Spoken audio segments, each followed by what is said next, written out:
Hey guys, Budcat7 here. Okay, it is Thursday, February 24th, 2022, and I'd like to thank you for visiting the Stonewall Research channel here on YouTube.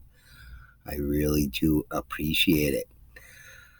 All right, guys, well, we are going to talk about something very interesting, and that is the sort of dark side to the history of the Erie Canal. And the reason why I'm doing it is because a friend of mine, Matt, a friend of mine, a local fellow over here that I know for a few years now, that I'm pretty good friends with, every time he visits me at the store, we sort of have a little conversation about sort of alternative subjects and controversial subjects, conspiracy stuff, et cetera, et cetera. And he had been going on about the Erie Canal and how it sort of defied reason to him how this thing could have been built in some 8 years. So it was 363 miles of it, just excavated in really inhospitable terrain in upstate New York. It's very, very inhospitable in some places in upstate. And you have the mountains and all this granite and rock, and you know, it's just dense forest and just inhospitable terrain there to work in. And somehow they were able to accomplish this 363 miles of canal with all its locks and everything else in some 8 years. But as I looked into it myself, things weren't making much sense to me. It seems to me like certain things are omitted about it that really need to be shed light on. And the reason why I'm suspicious of it as well is because of what I know about ancient canals in the Americas and elsewhere on this planet, and how, it's just all over the place in the Americas here. And it we beg the question, Matt and I both beg the question, was this canal system mostly already there? And that it was just sort of completed in the short time period because most of it was already there for them to take advantage of, based on some engineering that was done in the ancient past. Because we have evidences of this. This is what raises my suspicions of it as well. And also, maybe possibly related to historical reset or anything like that, or how it's just history sort of morphs, as we know from Harry Hubbard when he does his sort of, you know, review of old books, encyclopedias, and other, sort of academic type books to, do a comparative analysis to newer ones and what they say. But just to sort of get a feel of what the Erie Canal is for those who don't know, and, what it has to do with New York State and anything to do with this sort of alternative explanation for it. Now, I don't have any direct evidence for it, but I'm awfully suspicious of it because it seems like an incredible undertaking to do in such a short period of time. And even with the manpower allotted for it and everything, seems, to beg credulity. So let's look at all these things just a little bit and talk about it a little bit, because I have a sneaky suspicion that much of the canal system was already present when they started to build it. And the people involved with the planning of it and what it was going to be had their motives for what was going on and could possibly lie through their teeth. But let's just take a look at this sort of corny and silly and childish propaganda film from 1957 that talks about the Erie Canal, but just to show, what we're given and what in reality the history is of this thing is just two different things. So let's just take a look at this for a second.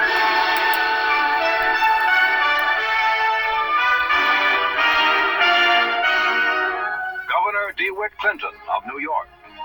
His dream changed America's destiny, for he was the father of the Erie Canal, the golden gateway to the West, more than a century ago.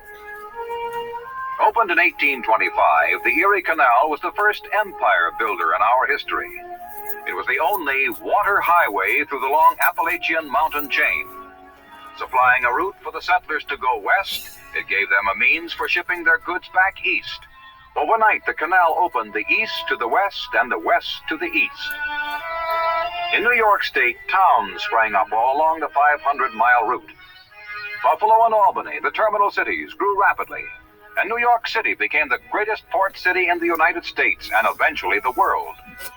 Clinton's folly, the critics called the inland waterway. How wrong they were. The Erie Canal became the thread that wove a far-flung nation into a unified America. An abandoned ditch, choked with debris. This is a remnant, one of the original canal locks. 40 feet wide and 4 feet deep along most of the way, the canal seems pitifully small by modern standards, but in its day it was a monumental achievement. There were no roads to haul supplies. Its builders had no previous engineering experience and only the crudest of tools. The men cut through solid rock by hand and black powder, building 82 locks to overcome a difference of 571 feet between the water level of the Hudson River and Lake Erie. It took 8 years to complete. It would remain in use some 80 years. The task of replacing the old canal with a new waterway began in 1905 and continued for 13 years. The modern barge canal follows the picturesque pioneer route along part of its journey across New York State. Lock 2 at the eastern end of the new canal dramatizes the change from 19th to 20th century barge travel. Operated by electricity, each of the 57 locks can raise or lower a vessel in 20 minutes. The giant steel gates can be opened in 30 seconds. There is room for any vessel up to 300 feet in length. The depth of the waterway has been lowered from 4 to 12 feet. Now barges carrying up to 1,000 tons of cargo can make the canal voyage. Okay, so anyway, you get the idea here of this state, sort of propaganda film about the Erie Canal. It's just interesting to me about how much they leave out of the history. Now, in 1905, when they did the improvements, they changed the whole system into the New York State barge canal system. So it wasn't called Erie Canal necessarily, and there's a whole bunch of other canals involved with it that they omitted from this whole, bogus history of it here. And I think, based on what I know, I have sneaky suspicion that much of the canal was already there, and much of the canals were already there in these other places. And if they were not necessarily canals, but because many of these canals, much of the canal is built adjacent to whatever waterways it runs by. But let's take a look at, why I have my sneaky suspicions that the canals, or much of them, were already there. So, as I've gone over on this channel with John Jensen's work, especially down here on Long Island, okay, where there seems to be many of these ancient canals and ancient artificial harbors that were most likely built some 7,000 to 8,000 years ago. So we have this history of these canals, these artificial canals being here on Long Island, which is New York, by the way, and the history of the native peoples being involved with the building of canals. Now, this is something you're probably not going to hear anywhere, because even if you do a search for it on the internet, you will never ever find it. Okay, you have to really have done quite a bit of work to investigate it to begin with in local libraries, etc. Because if you type it into a search on Google, you're just never gonna find it.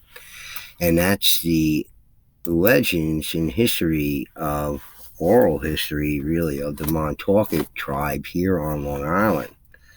Okay, so here's an article that talks about this oral history, and I've gone over it on this channel in one of my early videos. I have a book that's in the Library of Congress written by Rutenberg about the tribes of the Hudson's Valley, and this is recorded in there. And one of the early observers saw the canal. Okay, was an eyewitness to this ancient canal that was there, that's associated with the Montaukets there, and saw the canal and realized it hadn't been in use for a very long time, but it was still there to be seen with the naked eye, not necessarily with satellite photographs like John Jensen gives us. But let me just read to you this little piece here about King Mongatuxi from the Montauk tribe. David Martin of Shinnecock mentions Canoe Place in his timeline, expanding on Daniel Denton's description found in the colonial description lower on the page.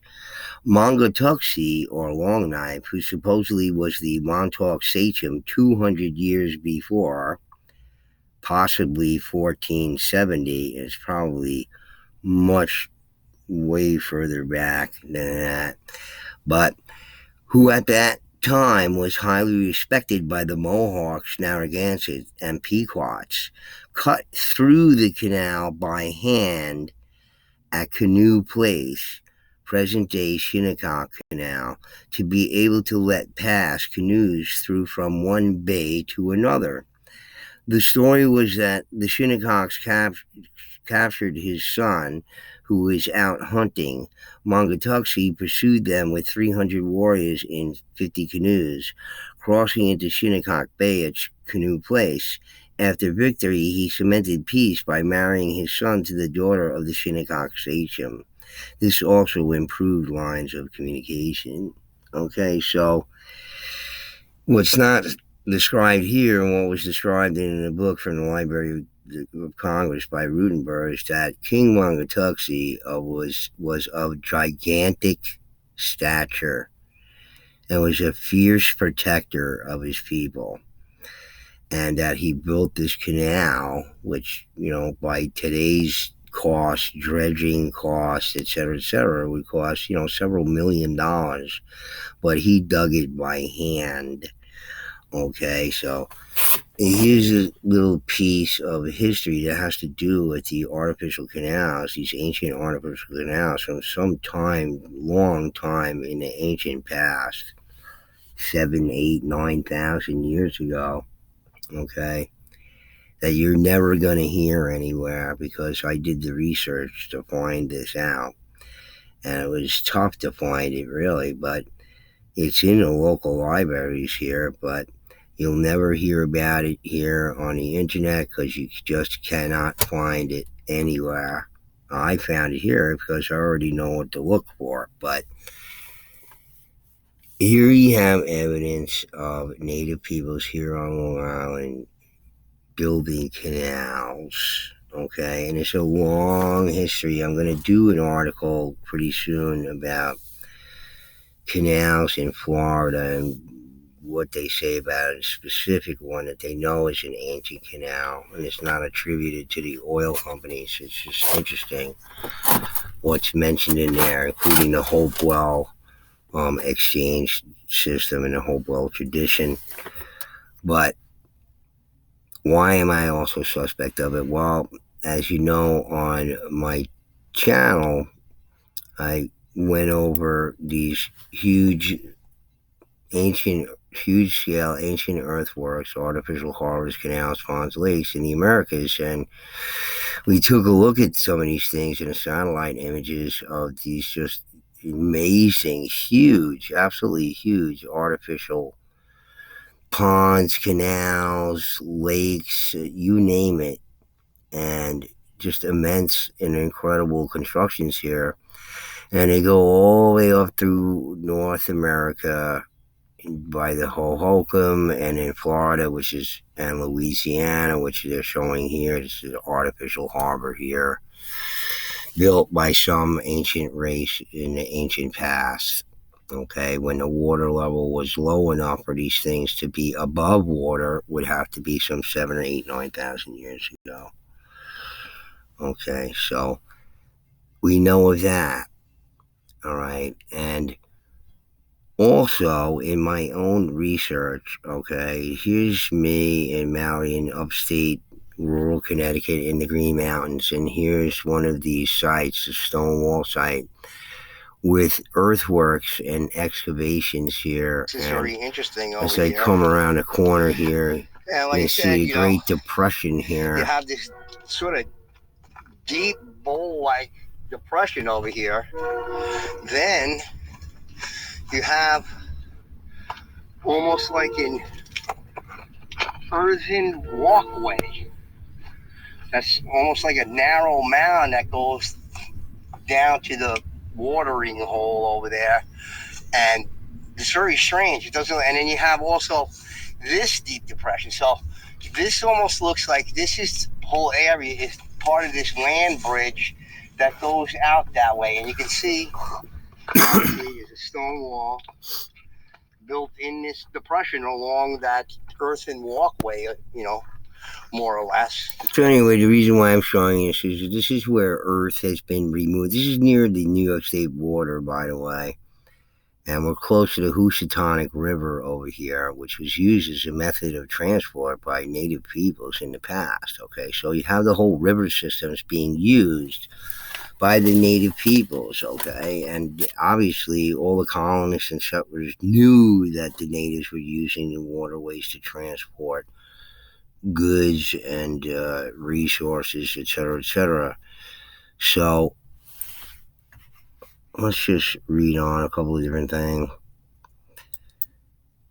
Okay, he's Boylston Street Fishweir. And in archaeological literature, the name Boylston Street Fishweir refers to ancient fishing structures first discovered in 1913, buried 29 to 40 feet below Boylston Street in Boston, Massachusetts. Reports written in 1942 and 1945 describe what was thought to be remains of one large fish weir 2,500 years old, made of up to 65,000 wooden stakes distributed over an estimated 2 hectares, 4.9 acres of the former mudflat and marshland is what now the Back Bay section of Boston. Okay.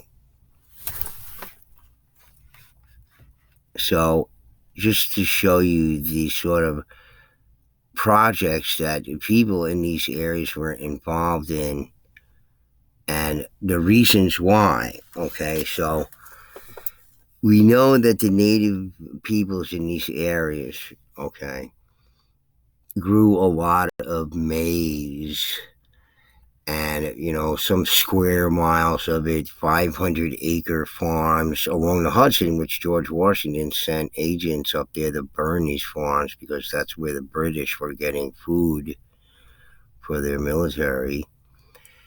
And we already know that these huge farming operations are taking place, okay? And then we also know about the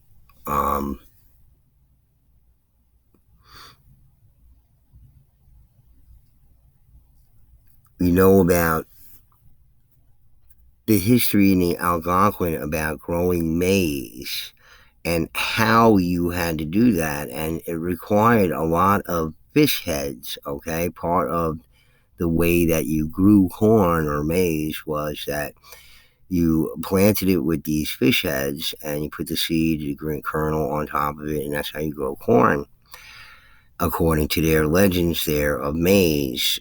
And that would mean you'd need an awful lot of fish heads if you're growing, some square miles in 500-acre farms, etc. And in every single planting, you're going to be using fish heads. Well, you're going to need to do some intense fish farming to make that happen. It's just interesting, this sort of symbiosis of the fish and the corn, the growing of the corn and the fish.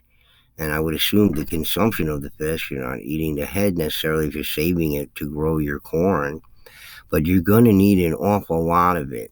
Okay, so it's conceivable that, like we saw in the earthworks in South America, how all of these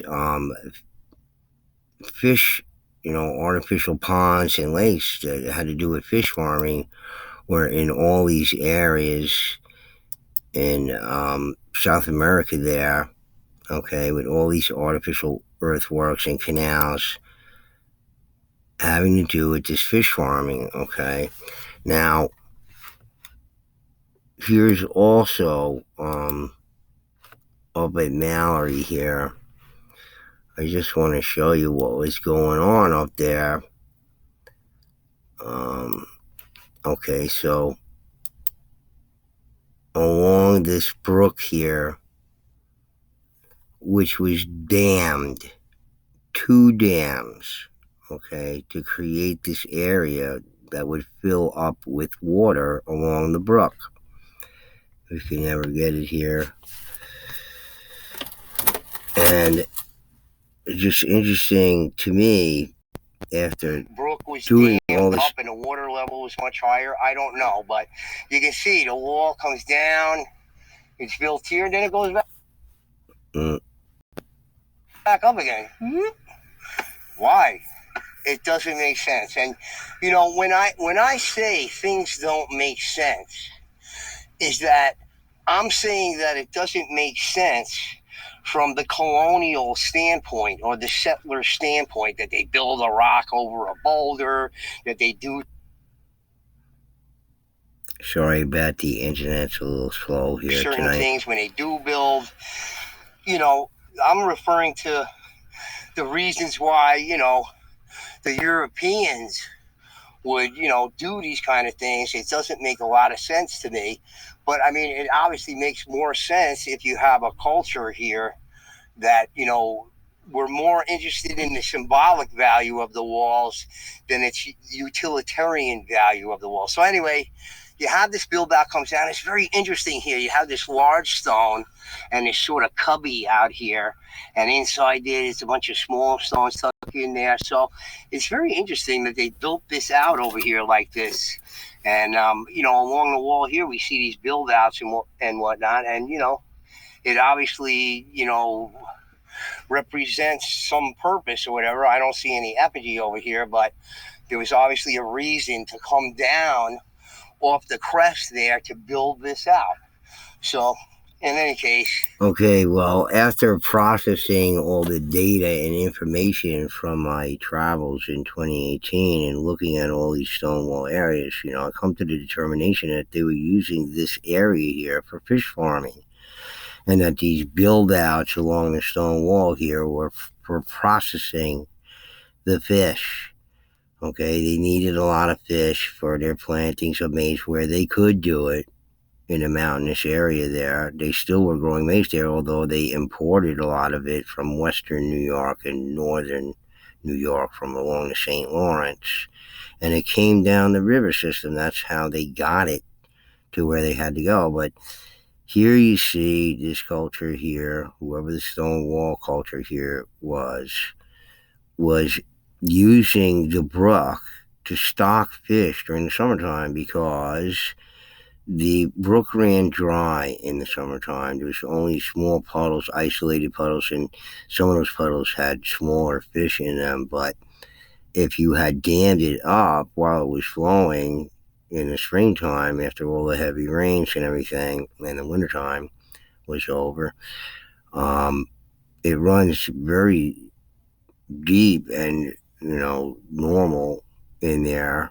And if you dam it up, you can create an area where you can stock fish for all summer long, including when the brook runs dry, because you've contained all the water in there.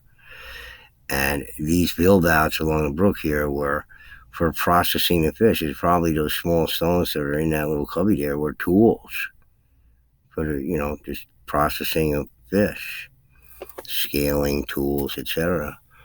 I try to not to disturb anything in these areas here, as everybody should do when they're up there, is not to disturb the stone walls in any way if they can help it.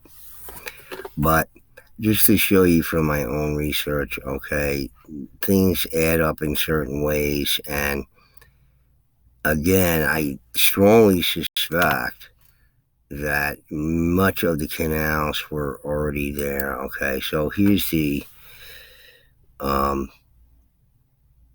Wikipedia encyclopedia article on it.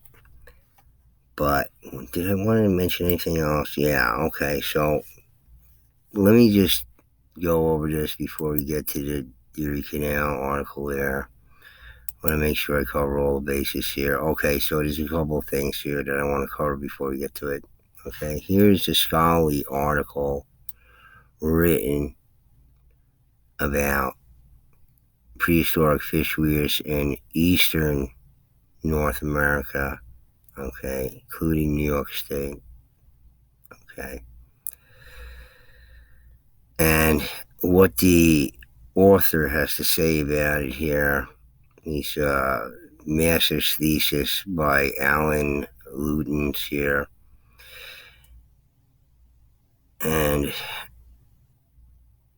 just want to read this first part of it in the introduction here. The importance of fishing in eastern North America.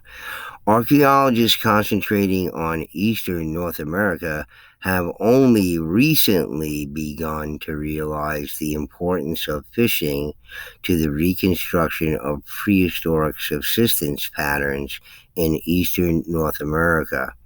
As a result, little is known about prehistoric fishing practices in much of the region. Relatively little work has been done in the region which directly addresses this specific topic. In addition, a general scarcity of data pointing to the importance of fish in prehistoric diets contributes to this lack of knowledge. Even in eastern North America, the settlement structures and other accoutrements associated with fishing are, in general, poorly known. Okay? And here, just to reinforce my contention about what the diets were of ancient people, especially those with really good teeth, like the giants. Okay, it is likely that fish played an important role in the diet of peoples living in the vicinity of lakes, rivers, and the Atlantic coast, as this was the case for peoples the world over. Beginning in the Upper Pleistocene, fish are an attractive food source because little risk and effort is expended in catching them. Fish are highly fecund and are able to repopulate quickly despite heavy predation. Among hunter-gatherer collectors, the only alternatives providing such high yields per effort expended are deer and nuts. In northeastern North America, these authors claim that only the former were utilized for periods predating the early to middle woodland, based on an absence of tools commonly associated with nut meat extraction. Okay, I keep on going on about the importance of fish in the diets of these people, especially the giants, because of their teeth. Okay, if you have high populations in these areas, it's real easy to overhunt and just eliminate all the game in your area rather quickly. So you're going to get your nutrition from the water, okay, all the bounty of the sea and of the waterways and bodies of water. And not only that, it's going to help you grow your main other food source, maize, because it's necessary to the planting of corn. Okay, so let's continue here for a second before we get to the Erie Canal article here. And this article is about transportation in the ancient times, but this is in the Great Plains. It's not in the northern areas, but just listen to what is said here.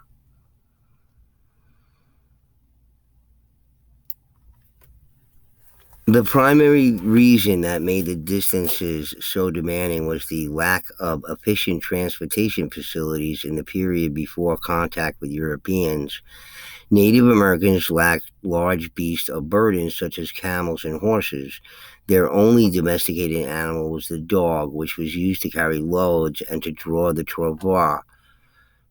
Native peoples employed the travois to transport household utensils, weapons, tools, TV covers, firewood, and meat, but a dog could haul only about 60 pounds, which meant that human beings, particularly women, did most of the carrying themselves, and they did most of the farming as well. Most plains rivers were dry for too long each year to be useful channels for water transportation. As a result, only a few plains tribes, including the Assiniboines, Blackfoot, and Crees, used canoes, while others relied only on land transportation. The Assiniboines, Blackfoot, and Crees were particularly skillful in using the canoe. In the early 18th century, for example, the Blackfoot canoed to the Hudson Bay to trade with the British. More locally, the tribes along the Missouri River developed bull boats, small, light, bowl-shaped vessels made of bison hides for transportation of goods. Okay, so this is what the native peoples were doing all along. Okay, that's just simple observation of them could tell you what they were doing exactly. Okay, and these, what we would think maybe were canals, in reality could have been nothing more than ponds where fish stock along the riverways there. Okay, it seems highly likely to me when you look at it.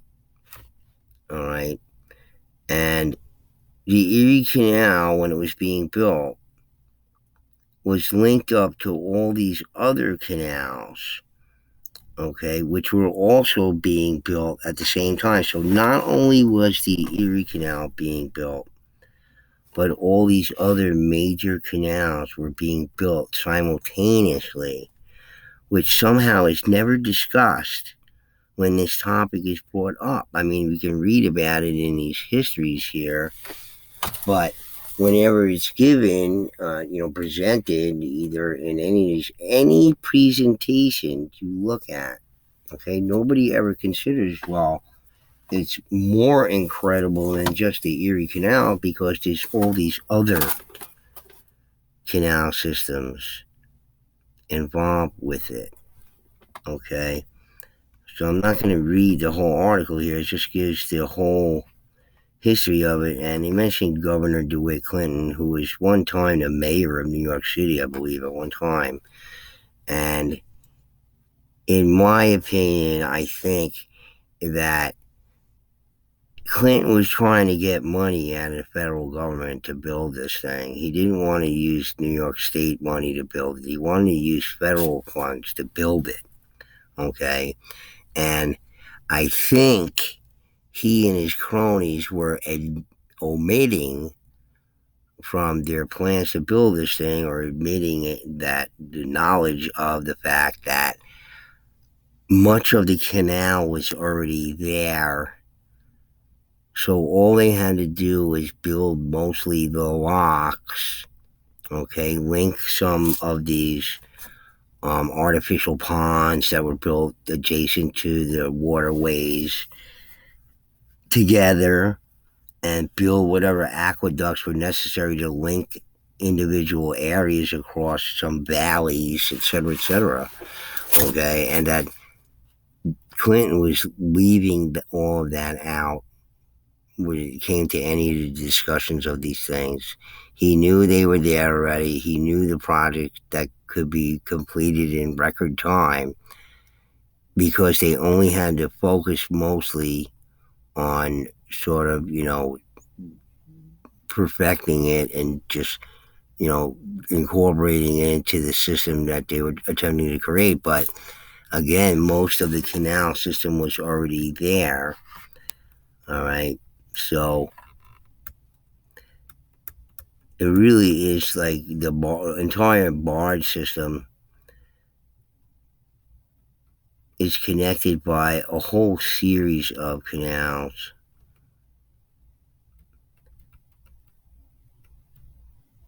And so the ambiguity in name, the waterway today referred to as the Erie Canal, is quite different from the 19th century Erie Canal. More than half of the original Erie Canal was destroyed or abandoned during construction of the New York State Barge Canal in the early 20th century. The sections of the original route remaining in use were widened significantly, mostly west of Syracuse, with bridges rebuilt and locks replaced. It was called the Barge Canal at the time, but that name fell into disuse with the disappearance of commercial traffic and the increase of recreational travel in the later 20th century.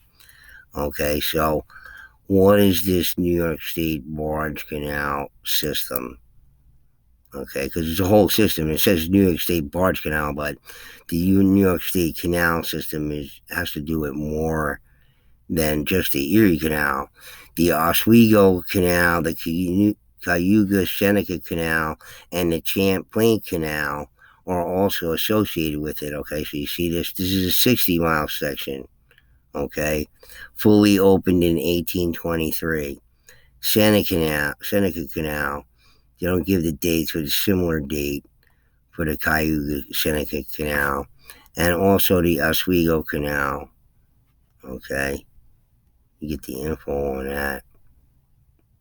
It's not coming up, but this is what the Barge Canal says. All these other canals that were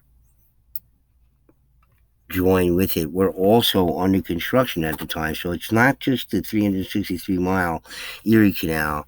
There's all these other canals associated were being built at the same time.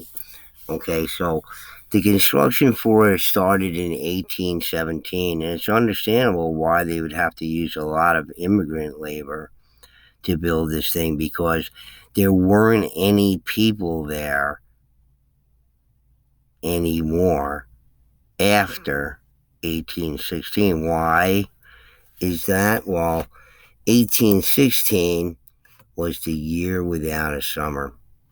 Okay, and year without a summer. The year 1816 is known as the year without a summer because of the severe climate abnormalities that caused average global temperatures to decrease quite a bit. Okay, summer temperatures in Europe were the coldest on record between the years of 1766 and 2000. Okay, so it was cold there for a long, long time. The year without a summer. Okay, what was going on up in North America here during that time? Well, let's read a little bit about it. I've read this before on my channel just to show people that there weren't a whole lot of people living in areas at the time where the building of the stone walls allegedly peaked. There was a mass exodus out of these areas, which, the expert Robert Thorson says, well, people had nothing to do, so they built stone walls. Well, if they had nothing to do, what were they eating? Okay, because you need to farm and have food and everything to survive. Okay, you can't just be building stone walls and eating tree bark or something like that because you needed food to eat, okay, for your whole family. All right. So let's read a little about it. According to historian L.D. Stilwell, Vermont alone experienced a decrease in population of between 10,000 and 15,000, erasing 7 previous years of population growth. Among those who left Vermont were the family Joseph Smith, okay, the Mormon guy, I believe, who moved from North Vermont.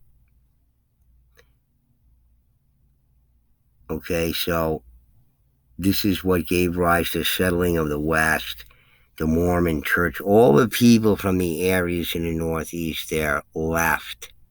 Okay, so did DeWitt have motivation of how he had to get commerce rolling again in New York? We can relate to it now, right?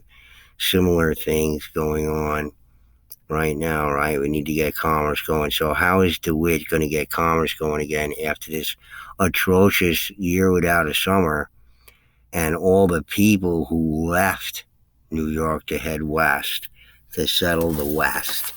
Okay, so you have a lot of motivation there to get this done, and I think a little bit of omission about what might have already been there. Certainly the native peoples are using any water available for the moving of stuff.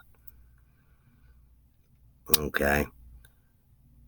And when you look at all these other articles written about ancient canals and how they were used for trade, etc., you start get the feeling that, and there's so much anti-native sentiment in New York State in the early 1800s. There's a lot of anti-native sentiment. So anything the native peoples might have accomplished or done was not going to be recognized by anybody and being discounted. You go ahead and use the things, and again, it's the oil companies down there in Louisiana and Florida use some of these ancient canals that were already there to, facilitate their work in the oil industry there. So I'm just saying, I have no proof of it because naturally everything has been omitted. They don't want you to have the actual proof. You just heard this stupid, silly propaganda film there about the Erie Canal. Don't say anything about it, its history or anything. Just say we made some improvements and it's great. By 1957, it's already a long time after that. They say nothing about the history of the Erie Canal. Nothing. Okay? And I think there's a lot of motivation there to bury anything that the Native American peoples might have done prior to or anything in the ancient past. Okay? Where it's recognized in South America, southern United States, near, Snaketown in Arizona, etc. It's just the northeastern part of North America is just totally ignored, as we just read in that master's thesis that the fellow wrote there. Just all this stuff has been largely ignored. Okay, so I think that it's a good possibility that the Erie Canal was built in 8 years because much of the canal system was already there in place, either through artificial canals built by ancient native peoples, wherever they might have been, okay, or it was modified somehow in the ancient past, or were actually, fish farming going on adjacent to the waterways there. And in anywhere in any of these regions of New York State, as I just showed you over here, these people were doing it up here in rural northern upstate Connecticut. Okay, they were manipulating the waterways. I go over it here in other videos about how they manipulated the brook to be a snake shape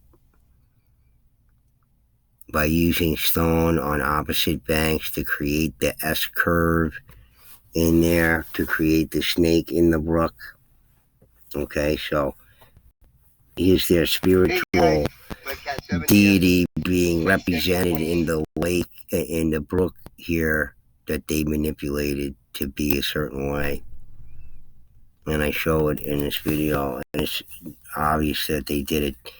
Many of the banks of the brooks in the area were lined with stone, dry laid stone, fitted together to create linings for the brook. This very same brook.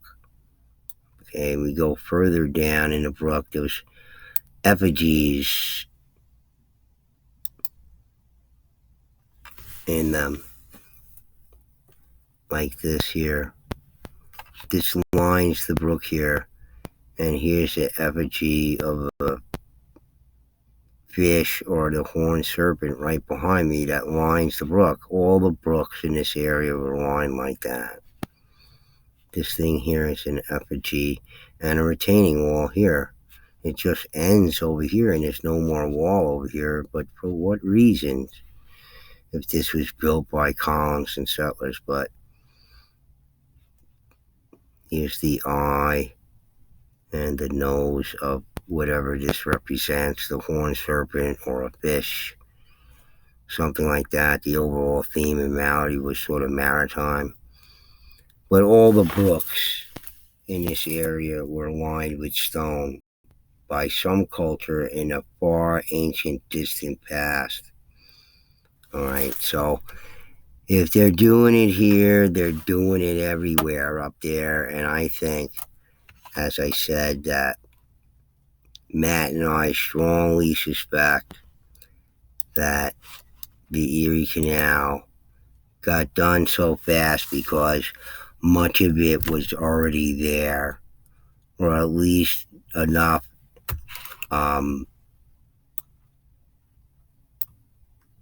manipulated and artificial waterways that they could just put together real easy and create the canal systems throughout New York State, wherever they were coming from.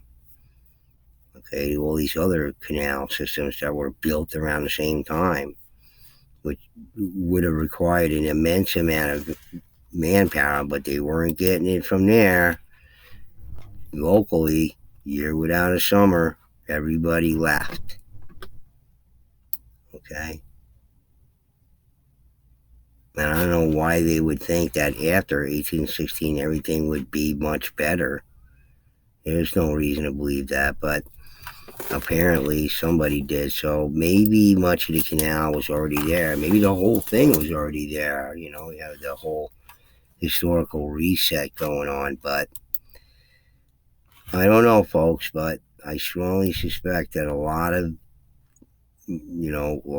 what the canal was already there, and it just was an easy way for them to put the whole thing together.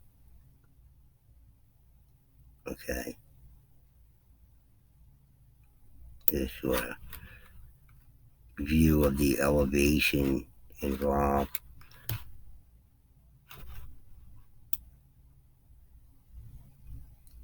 And again, they got all this. They were here to observe the native peoples already using the waterways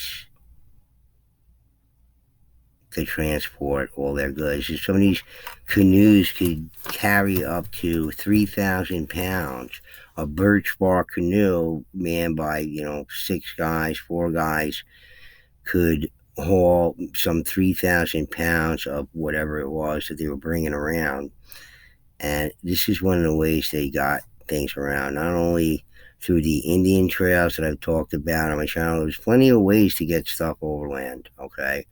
But Indian trails are not necessarily accommodating to either horses or carriages, because there were no horses and carriages there prior to the Europeans getting there. So they went extinct for some 6 or 7,000 years prior to, but they were there in the ancient past. So something to consider when thinking about ancient cultures there in the Americas. They probably had horses and camels and everything, and then it was destroyed by something. But in any case, guys, I have the sneaky suspicion, Matt and I have the sneaky suspicion that much of the groundwork for the Erie Canal had already been there, supplied by the native peoples and the ancient native peoples who were already there in the ancient past, who were very astute at engineering waterways.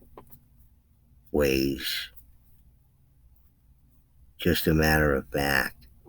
Okay, so in any case, guys, I don't know, but think about it a bit, and I think you might also have some sneaky suspicions about how this project was done in some 8 years.